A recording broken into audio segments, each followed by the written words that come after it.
Bueno, durante esta jornada el Ministerio de Salud entregó el primer informe de virus respiratorios en el marco de esta campaña de vacunación para el invierno 2024 y se los adelantábamos, ya está aquí con nosotros para hablar del detalle sobre el progreso de la vacunación y cuáles son los virus además que están circulando. Y los saludamos, Cristian García, jefe de epidemiología del Ministerio de Salud. Cristian, bienvenido, gracias por acompañarnos. Hola, muy buenas tardes, gracias por la invitación, Matilde. Encantado de poder conversar un poco de la situación que estamos viendo hoy en día. Bueno, el año pasado nos sorprendimos, o más bien se alertó mucho de una cantidad de alza en los contagios de virus respiratorios y una capacidad de respuesta bastante baja. ¿Qué es lo que está pasando en este momento?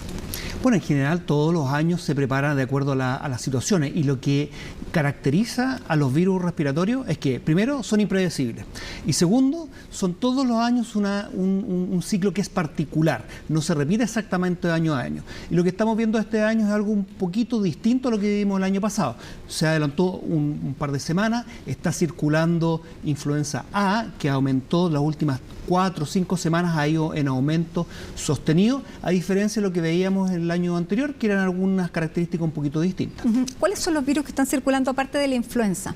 Bueno, principalmente la influenza tipo A, que es prácticamente la mitad de lo que estamos detectando en la vigilancia del Instituto de Salud Pública, que es la vigilancia de laboratorio. Hay otro virus que es un virus que este año estamos reportando porque mejoramos los sistemas de vigilancia, la capacidad diagnóstica, que es el rinovirus, que en general causa el resfrío común, pero se asocia también a personas, por ejemplo, mayores o con enfermedades crónicas, que puede complicar y causar hospitalizaciones. Ya, y la característica es que produce más rinitis, por eso se llama rinovirus. Exactamente, es un virus que es muy común, circula muchísimo y es el segundo, prácticamente un tercio de los casos, la mitad son influenza, el otro tercio son de este rinovirus, que años anteriores no lo reportábamos porque no teníamos todo el material y la capacidad diagnóstica. Este año lo hemos incorporado como una mejora en nuestro sistema de vigilancia. Bueno, y eso también nos dejó la pandemia, que fuimos capaces de empezar a reconocer cepas, familias, etcétera. Efectivamente, es parte de lo que cuando hay, y nos pasó la H1N1 en el año 2009 ya con la capacidad de PCR más instalada, y ahora también nos ha permitido tener lo que se llaman los PCR múltiples, donde hacemos una batería de exámenes y podemos detectar distintos virus además. Ahora, aparte de estos dos que son los predominantes, ¿qué pasa con los demás? ¿Qué pasa con el virus sincicial, por ejemplo? Bueno, específicamente el virus sincicial, que es el que afecta más a niños de manera más compleja, ¿cierto? Y que puede causar la destrucción del tejido pulmonar, todavía lo estamos viendo en una proporción muy baja, bajo del 1% del total de virus que estamos detectando hoy en día. A diferencia del año pasado, que a esta altura era un poquito mayor, todavía no ha empezado a circular. Y por eso, y esto es súper importante, porque tenemos un medicamento, que es el Nirsevimab, que está para los niños que nacieron desde octubre en adelante y para todos los recién nacidos, y que protege inmediatamente. Se le inyecta el anticuerpo a los niños, la protección inmediatamente. Y antes que empiece a circular de manera más masiva, es importante tenerlos protegidos. Así que el llamado es a cuidadores, mamás, papás, que estén y que estén al cuidado de niños que hayan nacido de octubre en adelante, acudir a los centros de vacunación, tanto públicos como privados, que estén en convenio y que puedan adquirir esta protección antes que empiece a circular de manera más importante el virus respiratorio sincicial. ¿Y como es parte de la campaña del Ministerio, es gratuita? Es gratuita para todos los niños que nacieron desde octubre en adelante y para todos los recién nacidos, no importa su previsión, para todas las personas en el territorio nacional. Bueno, esto es muy importante porque el año pasado y todos los años anteriores veíamos fallecimientos, incluso el año pasado, claro, nos alertamos con los primeros fallecimientos, terminó no siendo un año particularmente en esa materia letal, pero comenzó muy temprano. En el peor nivel del año pasado, ¿qué porcentaje de circulación tuvo? Porque ahora tenemos un 1%. Claro, el virus respiratorio sincicial llegó en su momento a ser más de la mitad, cerca de 50-55% de todos los casos detectados, concentrado en niños y niños más pequeños. Entonces, y eso es algo que fue inédito durante la pandemia, pero también previo a la pandemia. Por lo tanto, este año hemos incorporado esta protección y somos el primer país que lo tiene dentro de sus capacidades y que podemos ofrecer a las personas dentro de todo el hemisferio sur. Se ha ocupado ya en el hemisferio norte, en algunos países con muy buenos resultados, con una reducción importante de las hospitalizaciones, principalmente, y también desciende las consultas por este virus. Ya, porque tal como la vacuna no es que prevenga la enfermedad, sino que es menos posible que le dé, y si le da, va a dar más leve. La probabilidad de enfermar gravemente se reducen de manera muy importante, y eso significa necesidad de una cama crítica o incluso una ventilación mecánica o incluso fallecer. Dentro de los niños que el año pasado estuvieron graves, había, claro, muchísimos que eran mucho mayores que 9 meses. ¿Qué pasa con esos niños? Bueno, lo que tenemos que hacer es justamente estar muy atentos a las características. Hay algunas protecciones que se pueden dar, pero prevenir y también reducir el riesgo son fundamentales. Las vacunas, como la vacuna contra la influenza, la vacuna contra el coronavirus también, hemos avanzado, pero ya, aún pero nos falta. Respecto a este virus incisional, si los papás quieren comprar una vacuna para un menor que tiene 3 años, ¿se la pueden poner? Hoy día no está disponible en el mercado. Vacuna, es un medicamento, sí. Pero se inyecta igual que una vacuna y protege de manera muy parecida. No está disponible en el mercado y por eso que es gratuita para todo el grupo de riesgo, que ha sido la recomendación del Consejo Asesor de Vacunas de nuestro país, y también lo han aplicado así otros países. Ya, pero si hay un niño grupo de riesgo, por ejemplo, que es asmático crónico, ¿puede pedir la vacuna? Si no está dentro del grupo de riesgo, no corresponde la inmunización. ¿Y el grupo de riesgo solamente es por edad? Es por las edades, porque los niños de menores de 6 meses lo que ha demostrado es que tienen la posibilidad de enfermar, no solamente gravemente, sino que también necesitar una cama crítica. Ya, pero otro tipo de condición crítica no se considera. No se ha considerado, se está siempre revisando todas las medidas, ha habido algunas consultas, pero hoy en día está para esos grupos. También hay otras opciones mediante la ley Ricarte-Soto, con unas particularidades que pueden también proveer alguna protección para niños con particularidades como prematurez o alguna deficiencia que pueda tener alguna enfermedad. Pero el caso específicamente del Nirsevimab, que es este anticuerpo monoclonal, que es el medicamento, es para estos grupos. ¿Cuál ha sido la respuesta de los papás respecto a este medicamento? Porque hay muchos que son muy reticentes a cualquier tipo de nuevo vacuna, medicamento. ¿Cómo ha sido en este caso? Bueno, iniciamos en el mes de abril y prácticamente todos los recién nacidos, más del 90%, ya han sido protegidos con este medicamento, y de los niños que nacieron de octubre en adelante llevamos un 50%, y por eso el llamado es que a todos los cuidadores, mamás, papás, que tengan un niño, estén al cuidado de un niño que nació en octubre o en adelante, se acerquen a protegerlos, y es el momento ahora. Todavía no empieza a circular de manera importante el virus respiratorio sincicial, por lo tanto llegar protegidos es crucial. Y esto tiene una particularidad, que a diferencia de la vacuna, que el cuerpo desarrolla una respuesta inmunológica en las defensas, cuando uno incorpora y da la dosis de este medicamento, en ese mismo instante el niño y la niña quedan protegidos,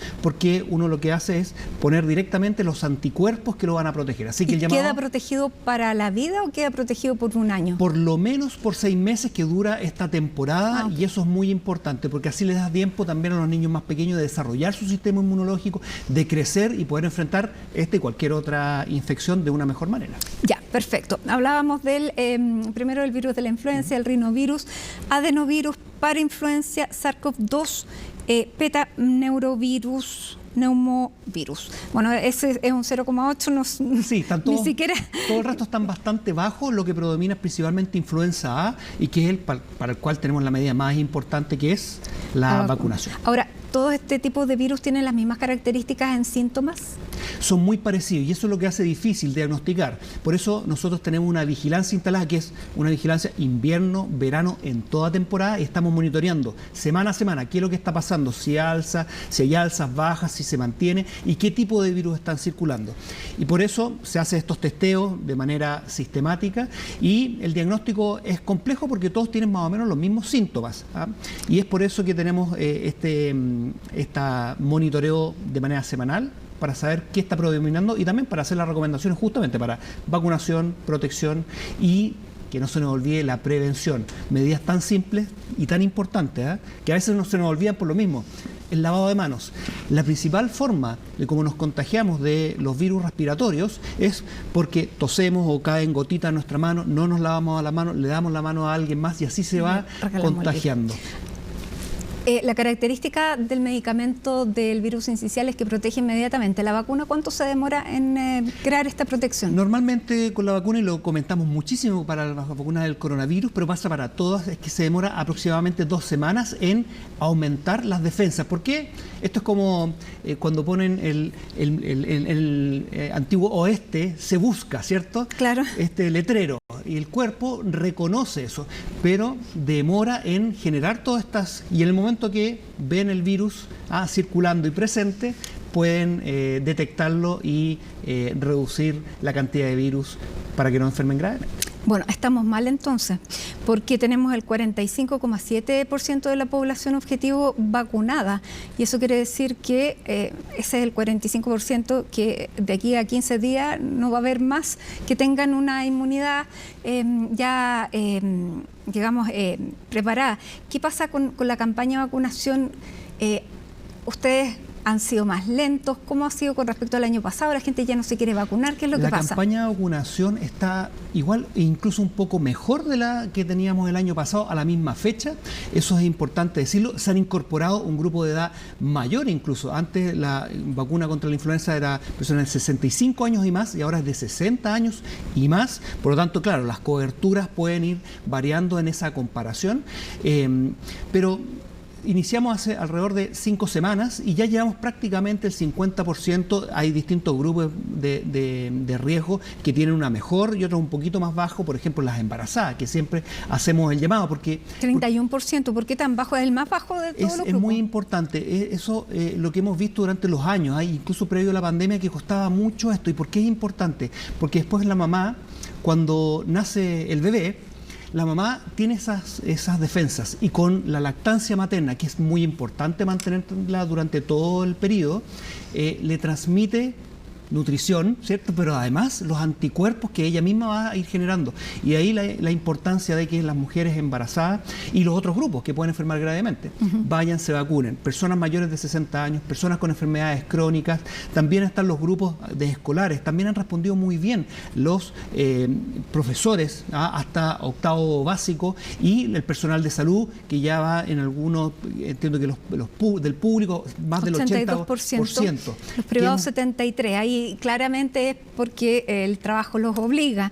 ¿Qué pasa en los colegios? Porque ahí depende de cómo el ministerio se coordina con los establecimientos. Sí, la coordinación es a nivel de los municipios, los centros de salud familiar, para poder proveerlos y coordinar. Y eso es el llamado que le hacemos a todas las personas, y que puedan coordinarla lo antes posible, porque todavía tenemos tiempo. Si bien está circulando, estamos en alza, no estamos todavía en la máxima circulación del virus de la influenza. Tenemos tiempo para protegerlo, el momento para protegerse es ahora.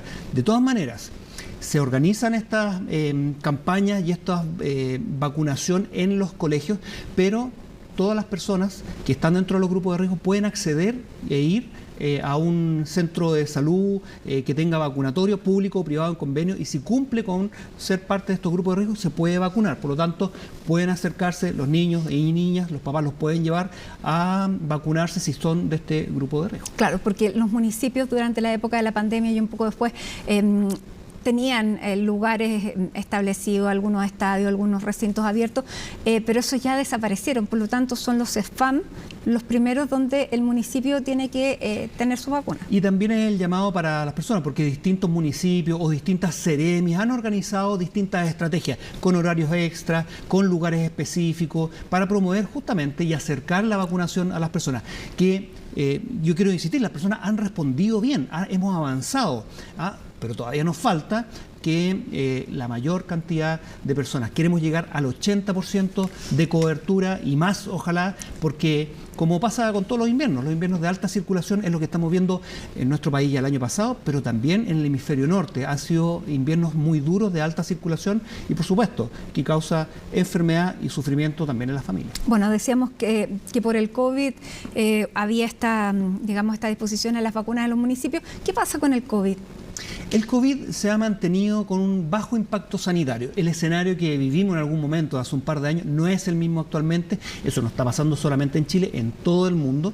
Y lo que hemos visto, dos cosas. Uno, que a diferencia de los otros virus respiratorios, tiene un ciclo que va aumentando más en el verano. y que se parece mucho a lo que pasa en el hemisferio norte, muy sincrónico al mismo tiempo. Y lo que vimos ahora en las últimas semanas es que empieza a reducirse alrededor de esas 5 semanas, ha ido en descenso importante. Y eso ha también generado una reducción en las hospitalizaciones. De hecho, se han mantenido bajas. El año pasado y este año han existido, y por eso es importante la protección, sobre todo en personas y en personas mayores, en personas con enfermedades crónicas. Por eso es el llamado a que aún tenemos que vacunarnos, tenemos que seguir avanzando. Todavía nos ha costado y necesitamos seguir impulsando la vacunación, especialmente en las personas inmunosuprimidas que tienen bajas defensas, las personas de mayor edad y las personas con enfermedades crónicas, porque son a quienes al infectarse, al enfermar, pueden hacer una enfermedad más grave. Ya, de ese grupo, ¿cuánta gente significa en la práctica? Depende del grupo de que estemos hablando. El de mayores de 60 años son un par de millones de personas. Cuando ustedes dicen cuántas vacunas vamos a necesitar, considerando estas variables, ¿cuántos son? Bueno, la cifra específica, pero son algunos millones de vacunas. Estamos evaluando constantemente. ¿Por qué? Porque hay un proceso de compra que tiene que estar alineado justamente con la producción o la inoculación que vamos haciendo de las personas. Y eso tiene que hacerse muy, muy coordinado. ¿Por qué? Por los tiempos que dura esta vacuna, por los tiempos de vencimiento y porque queremos hacer un uso muy eficiente de esta vacunación. Por eso las críticas señalaban que si todas las personas de grupos de riesgo decidieran vacunarse mañana, no tendrían la vacuna. Pero nunca se han vacunado todas las personas en el mismo día y se demora un tiempo, y nosotros tenemos mecanismos ya establecidos, los aprendimos durante la pandemia. Los contratos están y tienen esa flexibilidad de poder comprar rápidamente. Por lo tanto, esto es un monitoreo que se hace semana a semana de cuánto se ha ocupado y cuánto se va a necesitar y cuánto tiempo va a durar. Y en el caso de requerirlo, se hacen todos los mecanismos para comprar y tenerla a disposición. Por lo demás, los laboratorios han establecido que existen en plaza y rápidamente para poder proveerlo. Por lo tanto, esto ha sido algo continuo. Ya, no va a pasar esto de que se venzan en las bodegas. Es parte del diseño habitual. Ya, pero varios millones... Y de hecho ha pasado en otros países que cerca de un 15, 18, hasta un 20% de mermas que le llaman, y en Chile está en torno al 10%, 12%, que es parte de lo habitual. Pero también quiero hacer énfasis que muchas de esas vacunas que se dejaron de usar son vacunas que cuando nosotros adquirimos las nuevas tecnologías, primero la bivalente, que fuimos de los primeros países en el mundo de incorporarla. Segundo, la monovalente con XBB, que era desde el año pasado ya, que es la más actualizada que existe. Y si es que tenemos la mejor tecnología, se la vamos a ofrecer a todas las personas y no con las vacunas que son ya anteriores. Ya, y ahí básicamente son los grupos de riesgo, porque ya la población en general está reacia al tema de las vacunas. Más que reacia, lo que pasa es que en el mundo en general la recomendación ha sido focalizar, como pasa con la influenza, en los grupos de mayor riesgo, porque el resto está ya, y especialmente en Chile. En Chile hemos logrado una cobertura de vacunación muy por sobre, y no importa la dosis que veamos, los refuerzos, muy por sobre todo el mundo. Y estamos bien protegidos, y las cifras lo dicen así, y estamos viendo ya desde el año pasado una reducción muy importante en las hospitalizaciones. Y lo que hemos visto también es que no solamente aquí en nuestro país, sino que en el mundo la recomendación es mantener una vacunación programática, anual, permanente para las personas que, una vez que cumplen un año de estos grupos de riesgo, puedan protegerse, porque se ha visto que se reduce especialmente en ellos esto. Y esto ha sido una recomendación no solamente de nosotros, sino que del Consejo Asesor para las Vacunas de la Organización Mundial de la Salud, de focalizar en estos grupos de riesgo.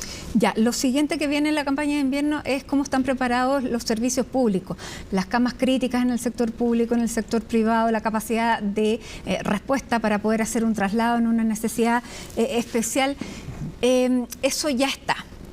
Eso es parte del plan, y el plan de invierno no es un plan que parte en el invierno, pero sí es algo permanente que tiene distintas fases, y de hecho hemos estado trabajando ya desde el año pasado.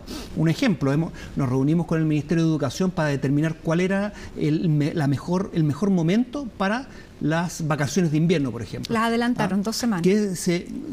Hicimos los cálculos, qué pudiese pasar, cuáles son las opciones que tiene también, porque no pueden hacer en cualquier mes del año las vacaciones de invierno, y logramos esto. Lo otro que se ha hecho es permanentemente con comités de monitoreo, tanto epidemiológico como también de la red asistencial, y esto nos permite, ¿qué cosa?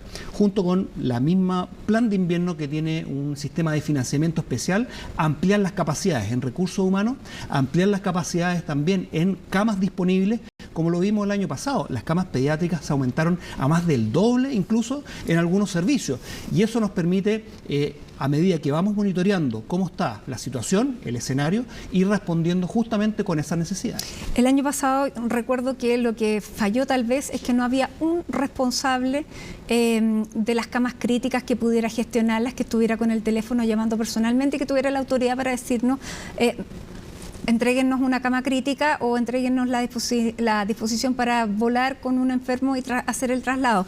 Hoy día, ¿eso en manos de quién está? Eso hay un equipo que gestiona las camas críticas centralizadamente, y los mismos servicios, los mismos hospitales se conectan. Es que el año pasado no funcionó y una de las muertes se produjo precisamente por eso. Y esto es un sistema que está constantemente siendo evaluado, y por eso es que se ha mantenido y se han reforzado los equipos, se ha mantenido trabajando no solamente durante el invierno, sino que de manera permanente estos equipos, y que tienen la misma capacidad que la red, que es de ampliar capacidades y contratar más personas si es que fuese necesario. Y eso es lo que hace que nosotros primero monitoremos el sistema, vayamos adecuando la respuesta y que vayamos dando también la provisión de los servicios que todas las personas requieren en el momento adecuado. Ya, pero no hay una sola persona a la que se le pueda pedir una responsabilidad. Hay un equipo completo que está gestionando no solamente el movimiento y las camas, sino que también monitoreando dónde hay y cuáles son las capacidades de cada territorio. Ya, pero eso está en manos del subsecretario de redes.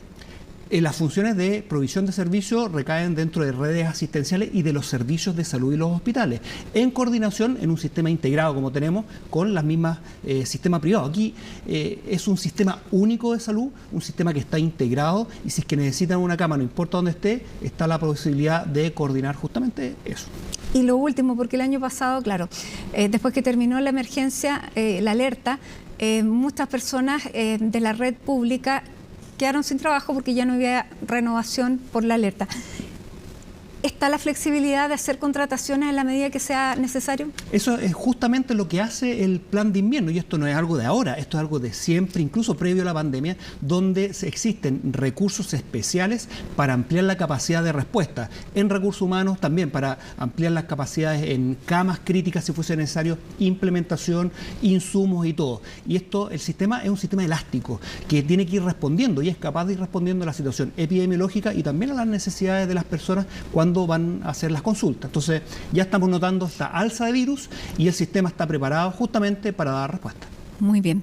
Muchísimas gracias, Cristian, por estar con nosotros, jefe de epidemiología del Ministerio de Salud, y esperemos entonces que la cantidad de virus se mantengan hasta donde están hasta ahora. Bueno, siempre sabemos que van a subir, pero que no sea en una Y qué bueno que lo mencionas, porque como sabemos que va a subir, sí, es que hacemos el llamado a, primero, papás, mamás, cuidadores de niños que nacieron de octubre en adelante, acérquense para protegerlos contra el virus respiratorio sincicial, que todavía estamos a tiempo. Y lo mismo con la vacunación en contra de la influenza. Está aumentando la circulación viral, pero tenemos tiempo todavía, siempre es tiempo de vacunarse y protegerse. No, lo del virus sincicial es fundamental, porque ese es el gran temor de los padres, y si esto está a disposición y funciona de un momento a otro, es prácticamente algo mágico para los padres que siempre viven en esa alerta. Así que muchísimas gracias, Cristian García.